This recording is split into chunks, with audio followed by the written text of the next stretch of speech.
Hey, welcome to Tent Talk, the Farmers Market podcast. This show is all about farmers markets, how to increase your market business success, and in the current climate, how to maximize safety while providing people with fresh food. Whether you're a farmers market manager or a farmer or food producer selling at farmers markets, this is the podcast for you. On today's episode of Tent Talk, we're celebrating National Farmers Market Week 2020 and talking about increasing food security and farmers market sales in these interesting times by accepting SNAP-EBT at farmers markets. Remember, farmers markets are essential. Hey everyone, I'm one of your hosts, Brijet Myers, and I've spent years as a farmers market manager, and I'm the education coordinator at Farmers Market Pros. And I'm Catt White, still an active farmers market manager and director of San Diego Markets, founder of Farmers Market Pros, and host of the online Farmers Market Pros community. And I'm co-host Justine Marzoni-Mead, Tent Talk producer, former farmers market vendor, and now info booth lady for San Diego Markets. Wonderful. Well, welcome back to Tent Talk, everyone, and happy National Farmers Market Week 2020. That's just starting. What did it start yesterday? Today? Mm-hmm. Yeah, it's yesterday on the 2nd. Yep, on the Sunday. So we hope that you're all having fun celebrating that one way or another at your markets, however that may look like this year. Posting on Instagram, putting on those tattoos I that the kind Farmers of miss Market Coalition taking sends people's out. hands and doing those little I Love Farmers Market temporary tattoos. But I feel like we shouldn't be taking people's hands at the market now. Let's not. So we're just handing them out, sending them home with folks. They should make I Heart Farmers Market face masks. Oh, it's way too late to tell Farmers Market Coalition that, but that would have been a really good idea. Interesting. I wonder if for our Saturday market we can get like a little decal people can stick on there. Oh, there you go. We have 6 days. So Could we they can tattoo their mask between now and Saturday? We could put tattoos on our foreheads. Yeah. Or cheeks. Yeah, cheeks. Yeah, that's what my kids do, is put all over their faces. Those are so fun. Well, we can use photos and Instagram and all those fun things to celebrate this year so we don't have to hold hands with our customers. No holding hands this year. Well, we're also going to talk about some other things today. The USDA recognizes more than 3,500 farmers markets and direct farm marketing organizations as eligible to accept SNAP-EBT. So that's food stamps for food access. With record numbers of people out of work or underemployed during COVID-19, these programs that increase food security are even more important. They do mean extra work for farmers markets teams, though, as we know. And many of those teams are already under added pressure. That's a nice way to put it. Added pressure. Kind euphemism. Yeah. I feel like a little oyster it's going to have a pearl under pressure instead of like a frazzled mess. Or I like a that. diamond. A diamond. Or a diamond. Yeah. We're all going to be diamonds after this. Oh boy, I hope so. So today we're going to just do a quick overview of the issues on this short episode. Obviously, there are tons of things that we could discuss with food access, SNAP, and EBT.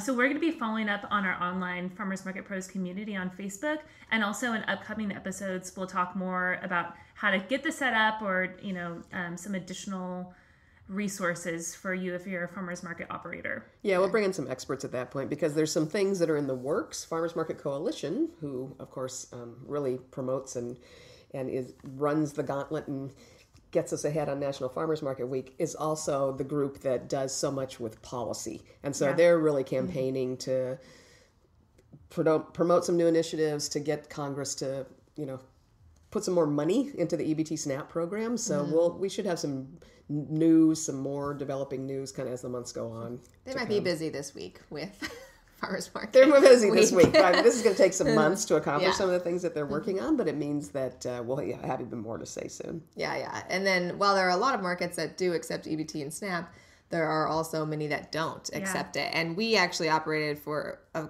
few years not accepting it just because it's really daunting. And people often ask why an organization wouldn't offer that option. So we have some of those answers as an organization that didn't, and then kind of morphed into organization that does and really sees the benefit and value of that. And we're actually, in our area of the country, our county in particular, we're one of the few organizations that are accepting EBT-SNAP. Mm-hmm.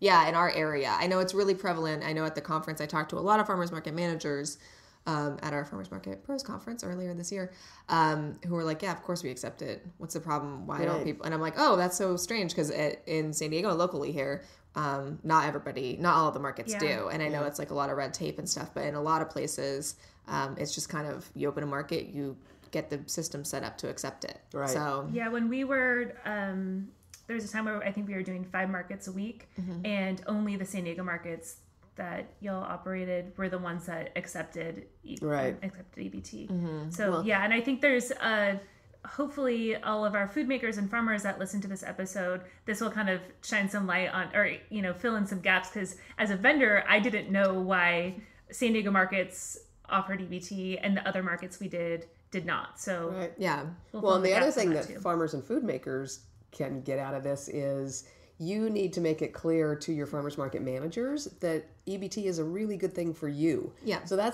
we had started out doing it as a good thing to do for the community. It's just a good thing to do. You want to help people that are food insecure get better food. Yeah. And what's a better way to do that than to make them be able to shop at farmers markets with their EBT benefits? Yeah.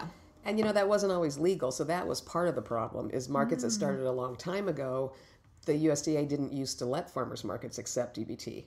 And it's still a little bit of a battle. The application is definitely geared to grocery stores. Gotcha. So that's part of the problem. So some of your older markets even don't do it because it just wasn't an option when they started out, and maybe it hasn't occurred to them as they've grown.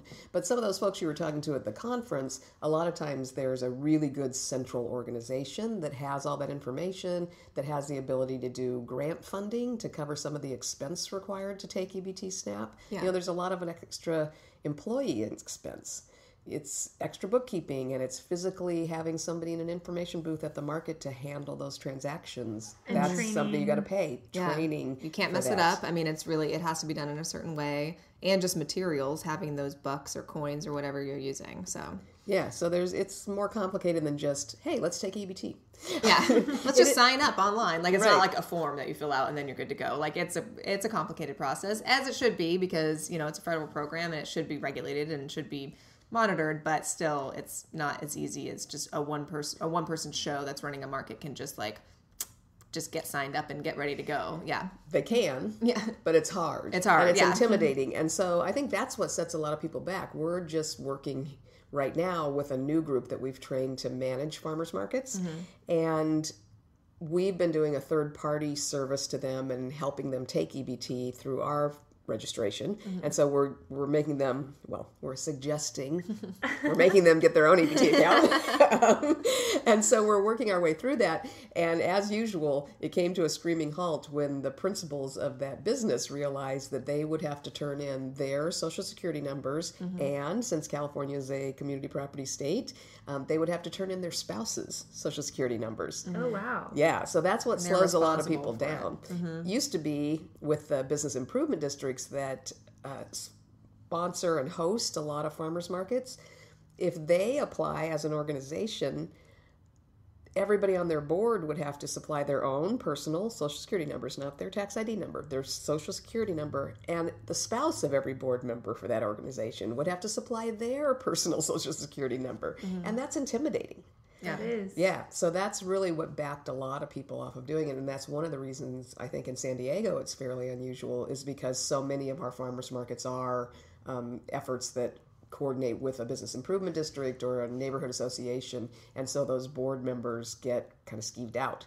So we've had to figure out ways that individuals can take on that responsibility as a third-party representative, or a director of an association has sometimes set themselves up as a third-party administrator, or a group like ours that manages markets, as our whole function ends up doing it. So it's kind of scary. And when they're asking you for your Social Security number, they're being really clear about the fact that this is not just a marketing program. It's a USDA federal program. You have civil and criminal penalties for managing these things wrong. Yeah. Because food stamp fraud is something that, many people on at least one side of the aisle consider a major threat, that there would be people that take advantage of the food stamp system. And certainly there have been some people that have done that and have committed some fraud. But there seems to be, in my opinion, a little bit more excitement and worry about this than the actions have actually justified. But I know that it happens.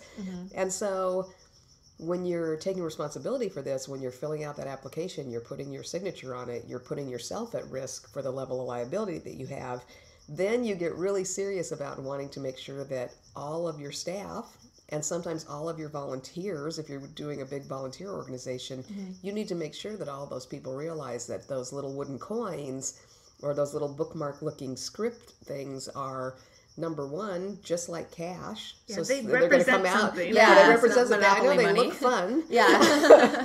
But they actually, it's just like having a bag full of dollar bills Yeah. that somebody should be paying attention to and keeping really secure. And it's almost worse than if it was a bag of dollar bills, because not only is it money that can be used to buy things, and then your farmers and vendors are going to come redeem, so it's going to come out of your pocket, the pocket of the organization, but it's also a level of exposure in terms of liability and fraud. So not only if somebody picks up that bag and walks away and uses it, have they just stolen money, they've also used food stamps fraudulently, and you're responsible for that as the person that's signed on that dotted line, and so you've now abetted fraud. Yeah. And boy, this story isn't going well. We're probably talking people out of taking EBT, which was not my intention. But Sorry, we're very hilly. Happy National Farmers Market Week, everybody. But yeah, it's really tough to sometimes get the level of importance of all that across to staff members and certainly volunteers who just come in to work at a happy, pretty colorful farmers market. As we know. Yeah. Yeah. So there's that. So that's why some organizations don't do it, but it's so important that when you manage all that against the benefits, we think it's really important to take it. It's really good that people can get healthy food. So many convenience stores are authorized to take food stamps. Yeah. Where you can go in and buy processed food, and you can buy chips and what have you, but you can't get healthy, fresh produce, nutrient-dense food. Yeah. And right now, especially with all the health issues out there, people need that healthy food. Yeah, and they need the option too. I mean, if you're dependent on food stamps to feed yourself and your family, you should be able to have the option to, you can buy your processed food, or you can have the option to buy fresh ingredients that are locally grown. I feel like that's like a right that they should have. And so giving access to people to come to farmers markets and buy the food there, I think, is really important. Yeah, in the last couple months since COVID, at the farmers market, Little Italy farmers market, we've had so many more people coming with their food stamps in EBT cards, and also a lot of working at the info booth, talking to people, a lot of new people using EBT, and also we've gotten a lot of new shoppers saying that, hey, I usually go to this farmer's market on the weekend or this day of the week, but they don't offer this. So, if you're a market manager who maybe has a lot of competition in your county or area, and you're kind of looking, maybe you're a Saturday market and there's a couple other Saturday markets in your area, and you're finding, trying to find a way to get new customers, this may be an opportunity. Yeah, get new vendors that want to participate. Then this could be a great opportunity for you to stand out among similar markets on the same day of the week. Well, it really came to my attention when I went to a conference that was smart enough. I think it was the Washington State Farmers Market Association conference. They had a panel with farmers on it and vendors, and the question was, what can a market manager do to entice you to participate in their market? Yeah. What are the kind of things that you can do to get the quote-unquote good vendors, good farmers to come to your market? And almost across the board, everybody on that panel, one of the things they mentioned was take EBT, because it infuses so much more money into the market. Yeah. When you think about markets that are redeeming $400 a week, or I've talked to market managers that are doing a couple $1,000s a week in EBT, that money flows directly to your farmers and vendors. So it can make a big difference in the amount of sales they make each day. And that's, frankly, folks, that's why they want to come back. They're at markets because they need to sell their products. To make money, yeah. So it's not even about like a food system justice for them. Sometimes it's like, oh, this is actual money coming to my booth, because if you don't accept EBT or are not familiar with it, they get the script through the info booth, and then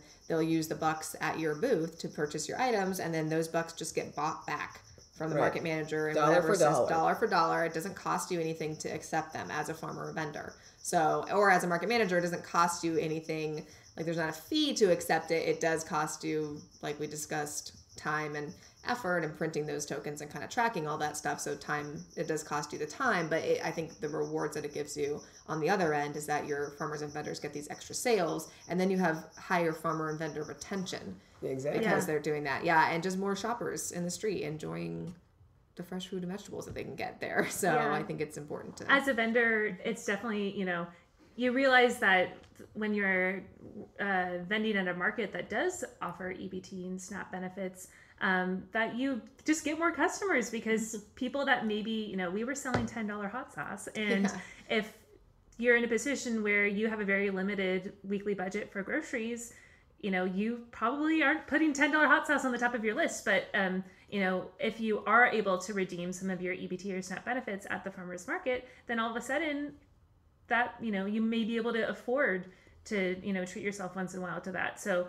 I think it's definitely something that can help vendors and farmers as well as market managers. Yeah, and just the customers in general, like if I'm getting EBT food stamps and I'm going to bring my card to the market, I might bring a friend with me to go shop at the market, and they might not be on EBT, but they come and they just do their weekly grocery shopping at the market with me. So it's like kind of that trickle effect where it's like you're bringing those shoppers to your market because you're offering a service for them and you're offering a way for them to use their benefits at your market. But then they're telling their friends, hey, this market's really great, just come down there. And their friends may or may not be using EBT, but they're just coming to purchase goods. Yeah, so taste these strawberries. Yeah, exactly. So just kind of widening your circle of people that are included in your shopper community is always a good thing. And EBT is a great way to do that. It is. Yeah. Mm-hmm. We like to pump it up even more, and a lot of markets do. And a lot of them have gone way deeper at this than we have.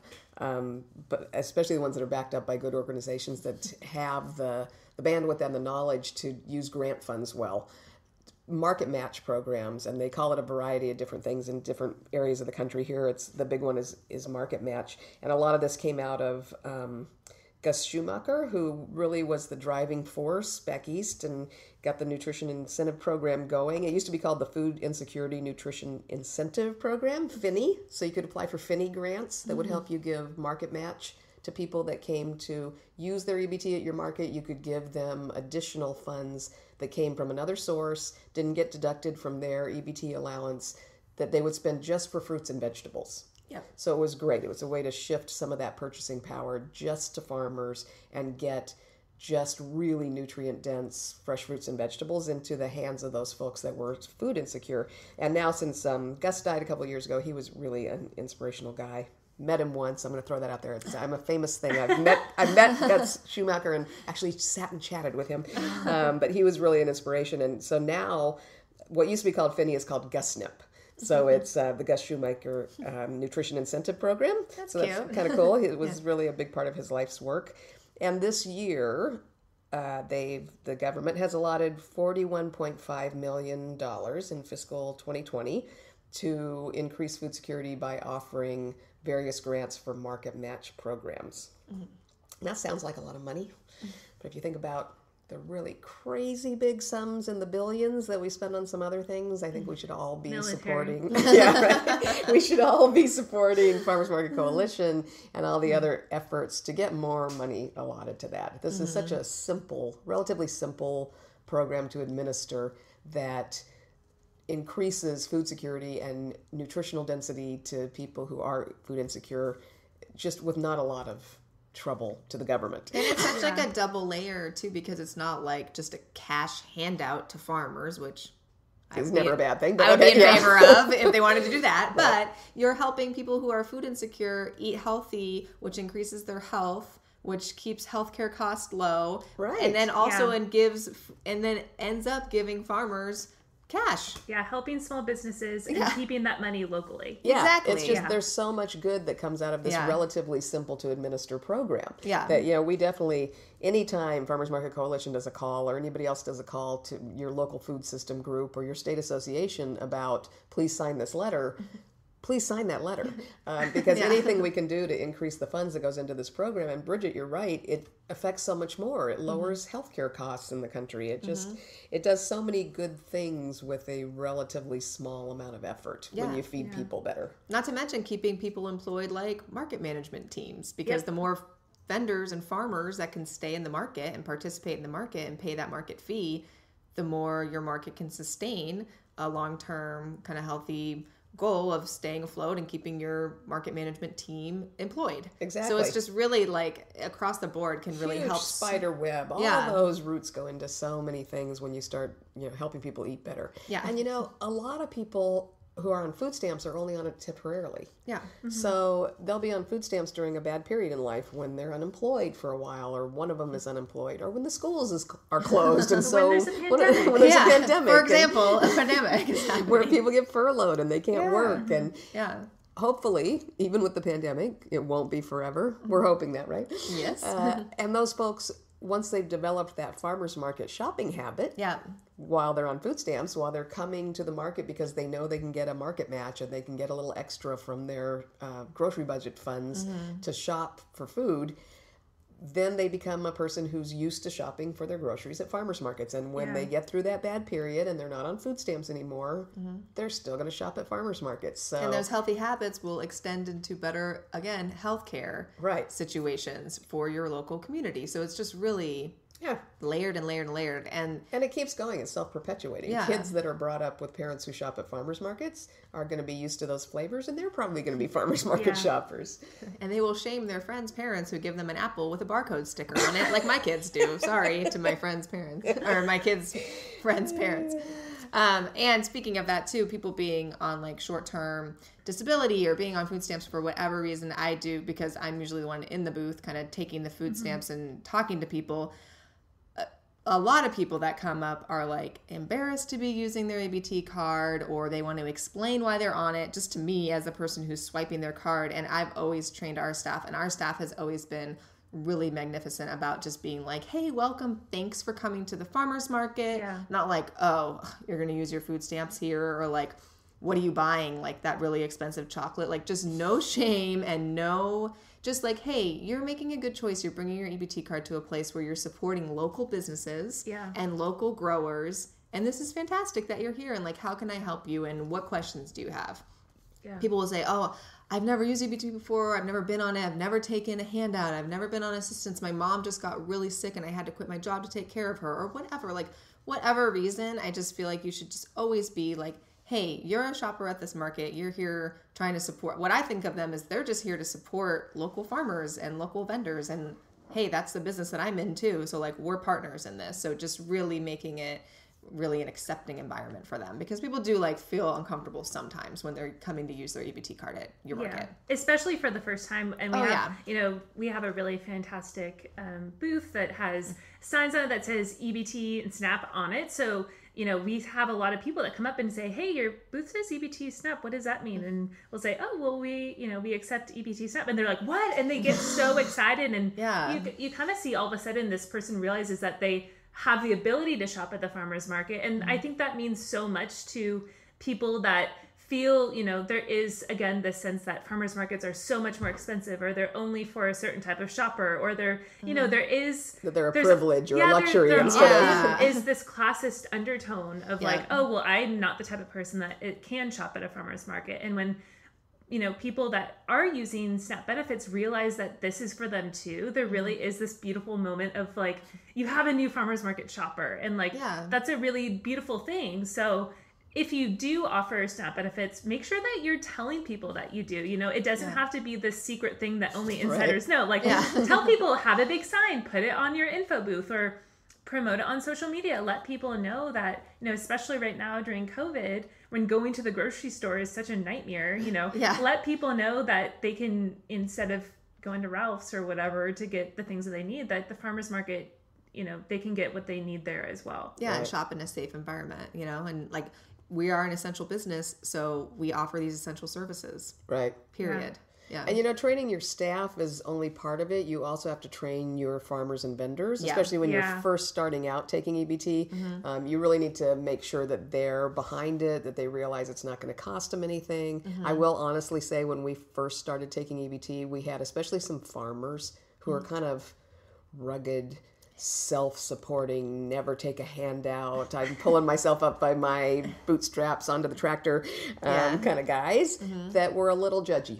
Yeah, they not were. not the bulk of them, but some of them. They were, why are we taking food stamps, and people should just work for what they get. Like, I don't get on EBT to buy my food. Why are they? Or, hey, that person has a fancy phone, or what? Just all the little comments that you get for that kind of stuff. And you have to explain, like, you never know what's going on in someone's life. Like, this is not for us. That's not our position to be judging people to use it. And look, like, you're getting money for it, so this is increasing your sales. Yeah, you're getting more customers because of it. Mm-hmm. And I've seen people that have been regular EBT shoppers, and then all of a sudden they're not coming to the info booth for EBT. So for whatever reason, they're just not using EBT, but I still see them shopping and buying fruits and vegetables at the market. So it really does create that habit for them. Yeah, so that's a good reminder to your farmers and vendors that this person may just be going through a rough patch.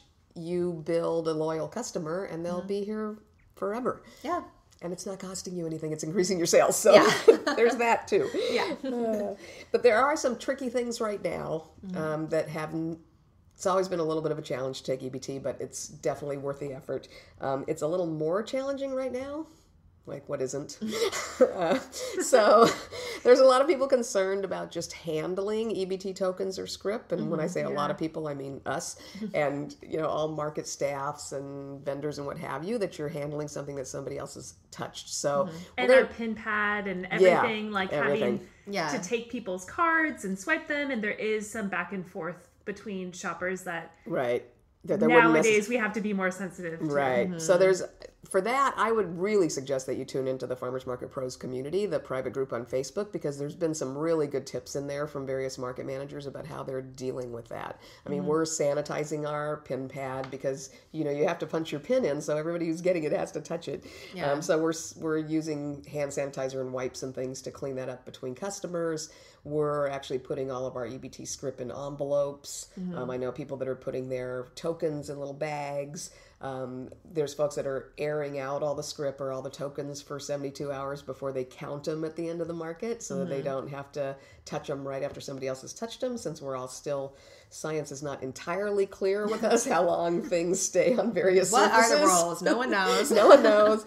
But just trying to be as careful as we can about taking it and putting any of our staff and volunteers and farmers and folks at risk when they're handling something. That's why we're going to contactless all other kinds of payment. Yeah. So there's that's complicated. And then the other thing that we're going to try and get more information on and get back to you on this. I know it's a big discussion right now. I know it's something that Farmers Market Coalition is working on really hard, is the EBT for online payments if you've moved your market to a situation where people do pre-orders online. Because then that gets to be tricky about you can't use your EBT card to pay online. Now, Congress has pushed through a way that you can use your EBT card to pay for Amazon purchases online. I wonder who is behind that. Yeah, so there's a couple of platforms where you can use an EBT card to pay for things online, but farmers markets so far is not one of them. And let's just all, if this was a video podcast, you could see us all making mad faces. Shaking our yeah, that's right, the mad emoji. So that's still a problem, but it is something that some people are working on the policy side, and we're going to see if we can figure that out. But it is a little bit tricky. I think you'll see in that Farmers Market Pro group that there's some managers and farmers market operators that are figuring out ways around that, whether it's, you order online and then you take some of the payment when they get to the market. There's a few ways that they're handling it. There's some workarounds. We haven't done that because we're not doing an online ordering system, but I know some people, some markets in different parts of the country are, and so you have to figure out how to manage that and still make those products available to EBT users. So keep an eye on our private Facebook group. Market managers are an extremely creative bunch, and there are workarounds coming on this, even as we're working on policy changes to fix it so that it's all under control. And there's a lot in the works. Besides that, there's also a big grant program coming up from another agency. And we're hoping that really adds to the FINI grants, to the GusSNP grants, and adds a lot more money into the system where it's easier for markets to get grants to help cover their operations costs, the people that are doing the bookkeeping, and more stronger market match type programs where you can match some of those EBT funds with money that's coming from another source. We've always used sponsors for that at our markets.